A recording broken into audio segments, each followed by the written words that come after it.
Ma conception de l'apprentissage, ça n'a jamais été quelque chose à sens unique. Donc c'est vraiment une forme d'échange.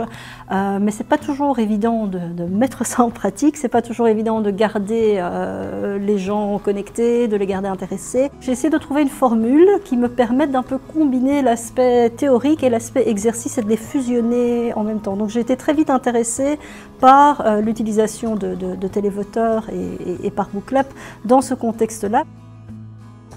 On ne considère pas le numérique comme une simple brique qu'on vient rajouter à l'enseignement, mais comme vraiment une couche qui vient s'ajouter à ce qu'on appelle la triple concordance, ce qui mène en tout cas nos réflexions par rapport aux cours, que ce soit des leçons, des TD, des cours magistraux, etc. Cette triple concordance, donc une relation entre des objectifs clairs pour le cours, pour le TD, pour la leçon, des actions qui mettent en place ces objectifs et enfin des évaluations des étudiants évidemment, mais des objectifs aussi. Au cœur de cette stratégie évidemment c'est l'étudiant actif, l'étudiant qui n'est pas simplement un réceptacle, un receveur d'informations, mais qui doit être actif dans son enseignement.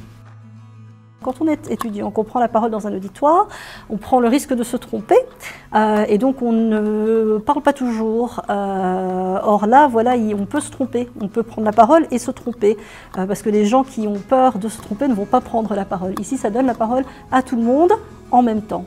Des outils comme Booklab, c'est justement des évolutions qui apportent quelque chose à l'apprentissage, plutôt que des outils qui peuvent être au contraire plus distrayants qu'autre chose pour les études par exemple. On n'a que des retours vraiment positifs parce que, encore une fois, c'est vraiment dynamiser l'enseignement qui est au cœur de ça, rendre l'étudiant actif.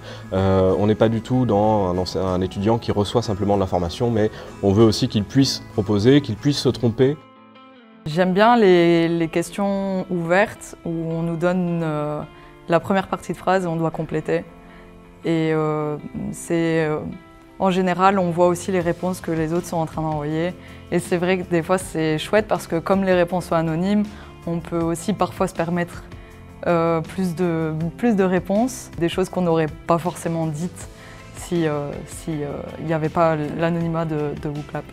Les exit tests qu'on fait toutes les semaines, je trouve ça super pratique parce que ça permet de voir ce qu'on a déjà compris et assimilé pendant le cours. Ça nous permet de voir ce qui est déjà assimilé et ce qui nous reste encore à revérifier, à relire ou à revoir. Donc on a le exit test dans le cadre du cours qui est directement après le cours, et puis il y a WooFlash qui est une sorte d'extension qui est après, une fois que l'étudiant est tout seul, il peut continuer à jouer tout seul avec la matière et à l'apprendre sous un certain format.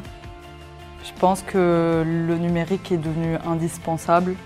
C'est une façon de communiquer qui est propre à cette génération-là. Donc je pense que si on enlève ça, eh bien on les ramène à l'enseignement à l'ancienne, qui n'est pas leur façon de communiquer. J'ai eu récemment un échange avec une collègue et je me souviens de lui avoir expliqué comment fonctionnait Booklab et l'utilisation que j'en faisais il y a plusieurs années de ça.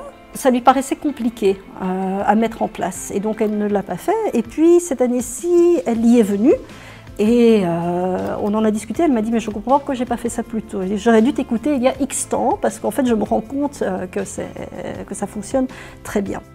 C'est ça le grand défi aujourd'hui, de réussir après avoir passé cette période pandémie d'emergency remote teaching, de conserver quand même les apports du numérique dans les enseignements globaux pour le bénéfice des étudiants.